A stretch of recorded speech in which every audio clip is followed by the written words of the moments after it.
콧볼 축소가 그냥 콧볼을 줄여준 수술을 하는 것만으로 코끝이 좀 예뻐진다 이런 건 아니라고 말씀을 드리고 싶습니다. 이런 것도 좀 고려를 해서 콧볼 축소를 하는 게 더 나은지 아니면 다른 방법으로 개선을 해야 되는지 이렇게 결정을 많이 하고 있습니다. 안녕하세요. 성형외방석 처음처럼 성형외과 이방석 원장입니다. 오늘은 콧볼 축소에 대해서 한번 얘기를 나눠보겠습니다. 확실히 우리나라 사람들은 코끝이 좀 두껍거나 아니면 콧볼이 좀 넓은 사람들이 많기 때문에 콧볼 축소를 좀 많이 고려하시는 분들이 있을 것 같은데요. 콧볼 축소가 그냥 콧볼을 줄여준 수술을 하는 것만으로 코끝이 좀 예뻐진다 이런 건 아니라고 말씀을 드리고 싶습니다. 환자분들이 좀 많이 궁금해 하시는 것들을 그런 내용들을 뽑아서 제가 답변을 한번 해보도록 하겠습니다.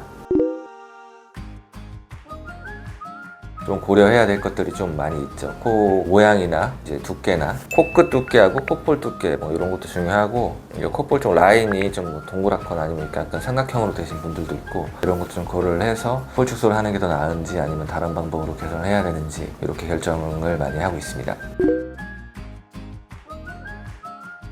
콧구멍 비대칭이라는 게 코 비주 가운데 부분하고 콧볼하고 거리나 코가 기본적으로 휘신 분들이 있어요. 그런 거에 의해서 많이 생기는데, 그거는 솔직히 뭐 콧볼 축소를 통해서 좀 많이 벌어진 쪽은 좀 많이 줄이고 조금 벌어진 조금 줄이고 이렇게 하면은 정면에서 봤을 때 코가 틀어지는 형상이 되기 쉽거든요. 사실 콧구멍 비대칭은 콧볼 축소로는 맞추기가 어렵다고 생각하시면 될 것 같습니다. 콧볼 축소는 흔히 아시는 내측절개 아니면 외측절개, 내측절개 같은 거는 피부는 조금 잘라주고 코를 모아주는 방식이죠. 코끝이 좀 동그랗지 않고 아래쪽이 이렇게 삼각형으로 퍼져 있는 분들은 이렇게 약간 끝을 모아주는 이런 방식으로 하면 조금 효과적일 수가 있고, 보통 저는 이제 내측 외측 같이 하는 이제 피부를 좀 잘라내면서 여기 콧구멍 안쪽이 뾰족하게 되지 않게 하는 그런 저만의 또 다른 술기를 해서 그런 식으로 수술을 하고 있습니다. 저도 상담을 하다 보면은 피지가 좀 많거나 모공이 크신 분들이 흉터가 좀 잘 생기는 그런 조건을 가지신 분이 많이 있거든요. 꼬매는 거를 좀 신경 써서 꼬매는 확실히 좀 덜 보일 수가 있습니다. 근데 그 와중에서 피부가 좀 많이 두껍거나 이러신 분들은 흉터가 좀 남는 경우도 있거든요. 제가 하신 분 중에 한 분이 좀 흉터가 많이 남은 분이 좀 있었던 것 같습니다. 개인 살성에 영향을 좀 많이 받은 케이스였던 것 같고, 일상생활에서 불편함을 느끼시는 분들은 뭐 그렇게 많지는 않았던 것 같습니다.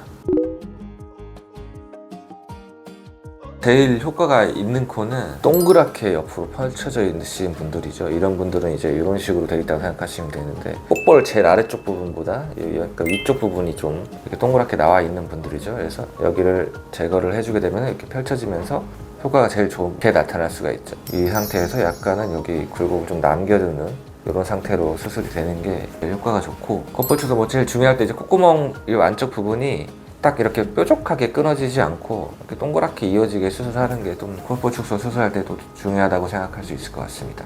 코끝이 너무 낮으면서 코가 펑퍼짐하게 퍼진 분들이 계시거든요. 그래서 그런 분들은 콧볼 축소만 하면 사실은 오히려 더 어색하게 보일 수가 있습니다. 이런 분들은 코끝을 높여줌으로써 콧볼을 좀 줄여주는 이런 거 플러스 콧볼은 이제 약간 보조적으로 모양을 맞춰주는 이런 식으로 수술하는 게 코가 넓어진 거에 대한 원인을 딱 제거를 해주는 게 제일 좋은 거죠. 그러니까 코가 낮으신 분들이 콧볼 축소만 하면은 되게 모양이 좀 부자연스럽거든요. 이런 분들은 이제 코끝을 좀 높여주면서 추가로 콧볼 축소를 할지 말지 고려를 하는 게 그 환자들한테는 훨씬 자연스럽게 수술이 되지 않을까 싶습니다.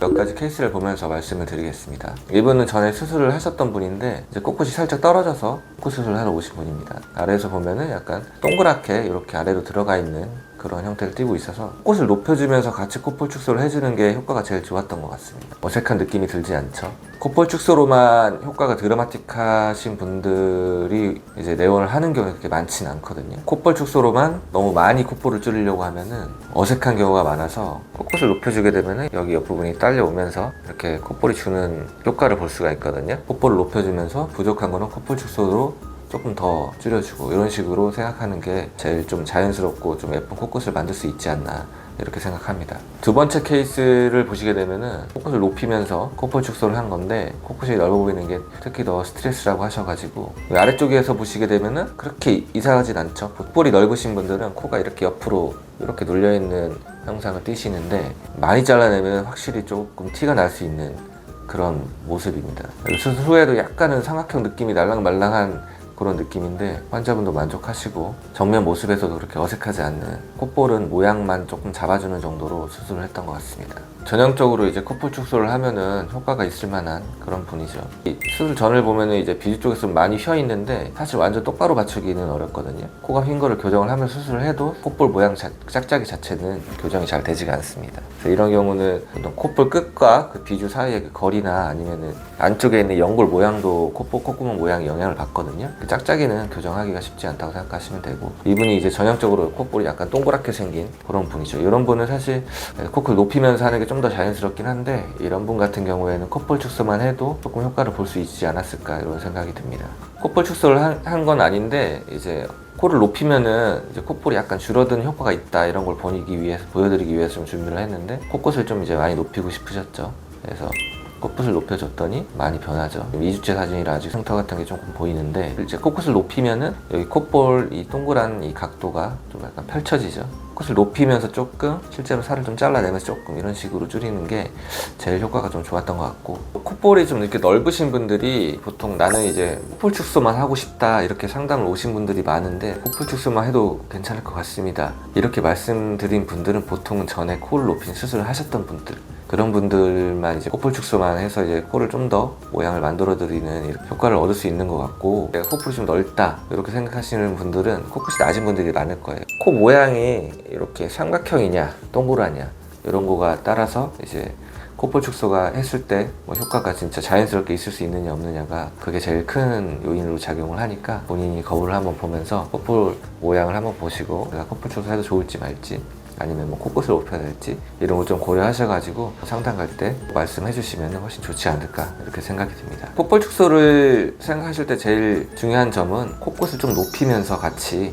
콧볼 축소를 해주는 게 좀 더 자연스럽게 될 것 같다는 저의 개인적인 생각입니다. 지금까지 처음처럼 성형외과 이방서 원장이었습니다.